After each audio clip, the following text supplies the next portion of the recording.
Selamat petang, salam sejahtera. Terima kasih karena bersama dengan saya di Nazilin Unity Channel di petik daripada Malaysia Gazette. Ini kejutan paling besar yang kita terima, yaitu saman 10 juta ringgit menanti Syafi Afdal. Warisan kerana fitnah Hajiji kata Zulkarnain. Apa kaitan? Apa yang menyebabkan sehingga Syafi Afdal bakal disaman 10 juta warisan kerana fitnah Hajiji? Apa isu dan apa kesnya? Ikuti terus ulasan selepas ini. Gerakan Kuasa Rakyat Malaysia G57 sedang mempertimbangkan untuk menyaman pimpinan warisan sekurang-kurangnya RM10 juta kerana didakwa memfitnah Ketua Menteri Sabah Datuk Seri Hajiji Muhammad Noor. Pengerusinya Datuk Zulkarnain Mahdar mendakwa Hajiji difitnah kononnya bersekongkol dengan seorang pelabur dari Sarawak dengan meluluskan tanah seluas 2,418 hektar di Pulau Belambangan, Kudat, Sabah. Kalau nilai Ketua Menteri sudah tentu lebih dari 10 juta ringgit. Sekarang ini pun saya tengok Perdana Menteri pun dia pun menyaman juga kepada mereka yang fitnah. Saya tak nampak Ketua Menteri Sabah ini akan berdiam diri. Sebagai aktivis politik, kita anti kepada fitnah. Sebab itu kita tampil hari ini buat laporan polis, kata beliau. Kita harus ingat, kita akan melepaskan politik ini kepada generasi muda. Kalau mereka keadaan cara berpolitik begini, apa akan jadi kepada negeri dan negara, katanya kepada Malaysia Gazette di sini hari ini. Terdahulu beliau bersama peguamnya membuat laporan polis terhadap Muhammad Safi selaku Presiden Warisan di Balai Polis Sri Petaling di sini hari ini. Ahad lalu, laman Facebook bernama Edisi Panas Sabah memuat naik hantaran artikel mengenai pembongkaran skandal salah guna kuasa Hajiji yang didakwa telah meluluskan 6 permohonan tanah yang melibatkan keseluruhan 2,393 ekar atau 968.4 hektar. Artikel itu mendakwa Hajiji mempunyai hubungan sangat rapat dengan seorang usahawan dari Sarawak yang bernama Datuk Seri Thomas Ha Ting Siu. Menurut artikel itu, Hajiji didakwa memberi kelulusan kepada Thomas pada Januari tahun ini berhubung projek pelombongan pasir silika di atas tanah hak milik Yayasan Sabah seluas 2,418 hektar di Pulau Belambangan, Kudat. Menurut hantaran itu lagi, di sekeliling tanah Yayasan Sabah tersebut, terdapat tanah kerajaan yang agak luas dan dipenuhi pasir silika serta masih belum mempunyai status pemilikan. Thomas didakwa telah bersekongkol dengan Hajiji menggunakan sebuah syarikat yang bernama Dayang Aurora Sdn Bhd untuk memohon 2 tanah di atas pulau tersebut dengan keluasan 30 ekar dan 50 ekar atas alasan tujuan pertanian bernilai ekonomi. Dalam pada itu, Zulkarnain juga berkata beliau difahamkan pejabat Ketua Menteri Sabah mengesan dan menjejaki pemilik laman Facebook terbabit. Panel hakim pun sedang bersedia untuk menyaman pemilik laman Facebook bernama Edisi Panas Sabah. Artikel ini siapa yang muat naik? Siapa pemilik laman Facebook ini? Notis tuntutan akan dihantar kepada orang ini. Kita pun sedang minta bantuan Suruhanjaya Komunikasi dan Multimedia SKMM dan pihak polis menjejaki siapa. InsyaAllah kita akan tahu siapa orang itu sedikit masa lagi. Tak boleh lari lagi. Nak lari ke mana? Ini Malaysia, kata beliau. Dipetik daripada Malaysia Gazette. Sekian dulu untuk kali ini. Jangan lupa tinggalkan komen anda. Sila tekan butang subscribe. Malaysia kita punya. Kita juga sama-sama cintai Malaysiaku. Bye-bye. Selamat petang, salam sejahtera. Terima kasih kerana bersama dengan saya di Nazilin Unity Channel. Isu paling hangat pada petang ini ialah tentang rasuah projek bekalan air berjumlah RM44.4 juta.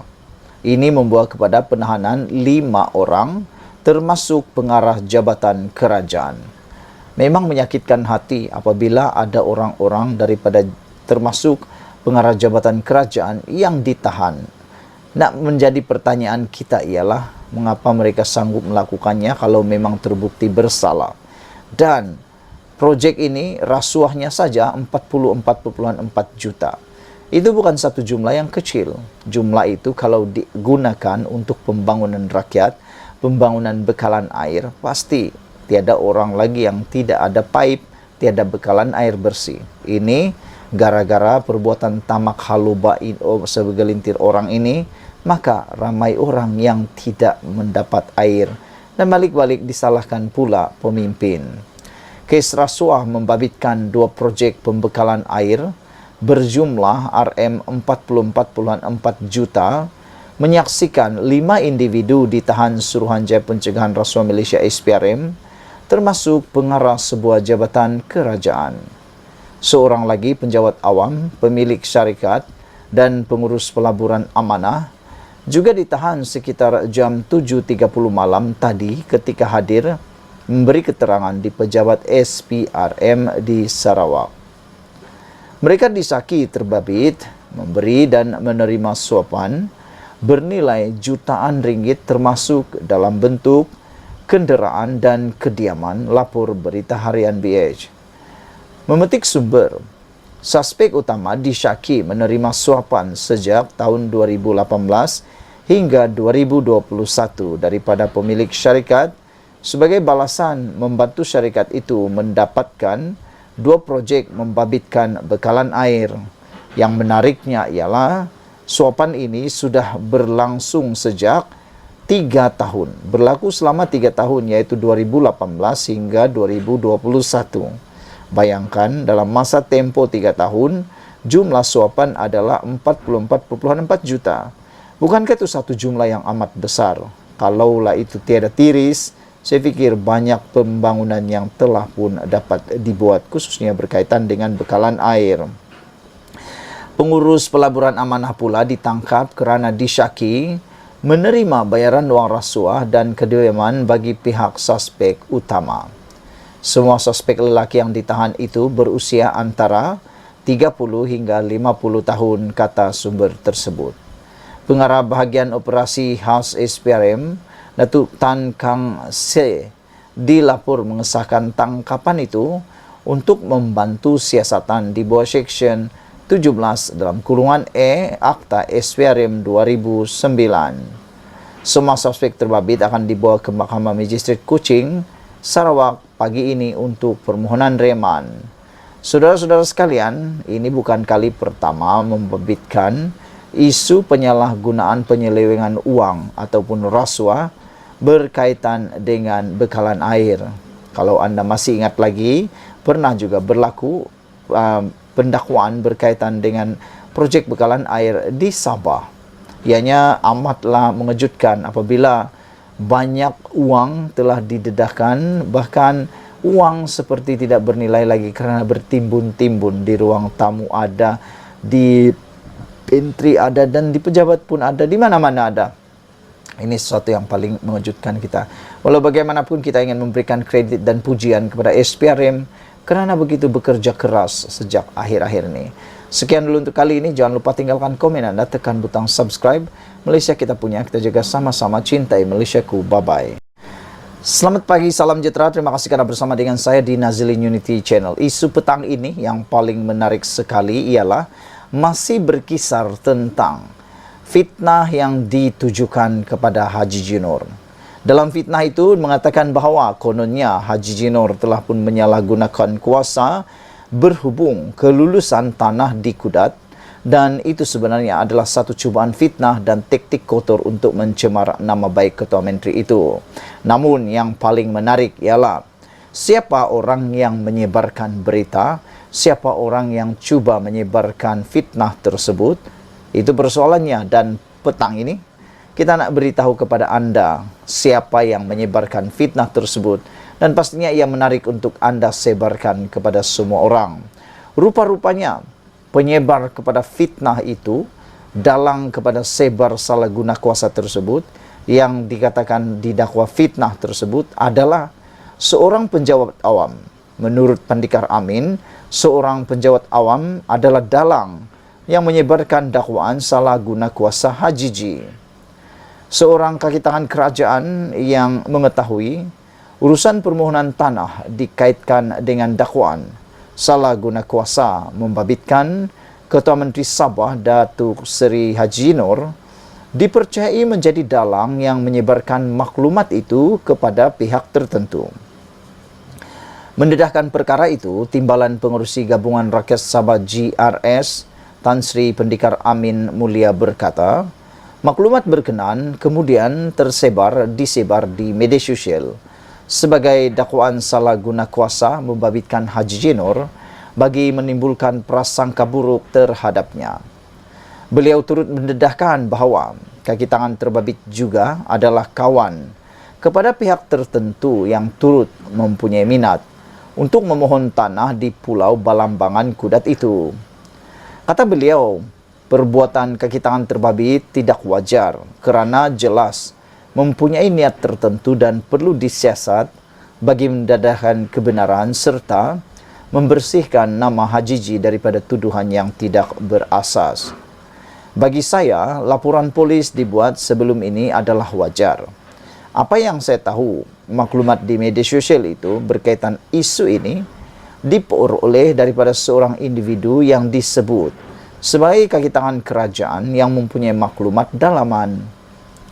Kaki tangan kerajaan itu mengeluarkan kenyataan terbabit kerana dia berkawan dengan individu tertentu yang turut berminat memohon tanah di Balambangan. Oleh itu, isu ini perlu disiasat. Katanya pada sidang media di sini, berhubung tuduhan salah guna kuasa membabitkan urusan permohonan tanah di Pulau Balambangan yang dilemparkan terhadap Hajiji. Bekas yang dipertua Dewan Rakyat itu berkata, berdasarkan karakter Hajiji, beliau tidak nampak Ketua Menteri Sabah yang ke-16 itu sebagai pemimpin yang rakus, tamak dan mahu mendominasi kuasa dalam kerajaan negeri. Pendikar Amin berkata, sebagai penjawat awam, kaki tangan kerajaan seharusnya melaksanakan amanah dengan baik walaupun berlaku pertukaran kerajaan kerana mereka kekal memberi perkhidmatan tanpa mengira siapa yang memerintah. Katanya lagi, sejak mengambil alih jawatan Ketua Menteri, Hajiji tidak banyak melakukan pertukaran pegawai kerajaan termasuk yang duduk di tempat yang strategik. Sebagai contoh, setiausaha kerajaan negeri yang sekarang ini, dia bukan dilantik Hajiji. Lantikannya itu adalah daripada kerajaan terdahulu. Tapi Hajiji tidak menukarkannya dengan sesiapa. Jadi saya sama sekali tidak ragu dan saya yakin bahawa apapun perkara yang dibuat Hajiji adalah mengikut lunas peraturan, undang-undang dan perlembagaan, katanya lagi. Sekian dulu untuk kali ini. Jangan lupa tinggalkan komen anda. Sila tekan butang subscribe. Malaysia kita punya, kita juga sama-sama cintai Malaysiaku. Kita jumpa lagi. Bye-bye. Selamat malam, salam sejahtera. Terima kasih kerana bersama dengan saya di Nazlin Unity Channel. Dipetik daripada Harapan Daily, dah jumpa punca beras tempatan Gahib, kilang Sorok 180 tan metrik beras disita. Rupa-rupanya ini tempat di Sorok dan telah dijumpai punca beras tempatan Gahib. Yang hairannya menteri kata beras cukup, tapi tak cukup-cukup juga kata orang ataupun rakyat netizen bila pergi ke pasar raya. Tidak, itu yang hairan. Menteri kata cukup, rupa-rupanya betul lah yang menteri kata memang cukup, tapi Gahib kemana? Disorokkan. Siapa sorokkan? Bukan toyol. Ramai yang cakap toyol. Ada orang kata hantu jembalang. Bukanlah, dalam ruangan komen ada cakap toyol lah, hantu jembelang lah dan macam-macam. Bukan toyol, bukan jembelang, tapi manusia yang bertopingkan toyol. Iyalah, kenapa kita cakap begitu? Sebab mereka ni menyusahkan rakyat. Menyusahkan rakyat lah kan. Baik bagus kita cukup makan, cukup beras, disorok pula. Tak tahulah apa tujuan mereka. Namun demikian kita bersyukur sebab punca beras tempatan Gahib telah ditemui dan rupa-rupanya 180 tan metrik telah pun disorok dan disita. Masalah bekalan beras tempatan Gahib semakin dijumpai puncanya. susulan sitaan pertama di bawah operasi beras putih tempatan ke atas sebuah kilang beras di Kedah.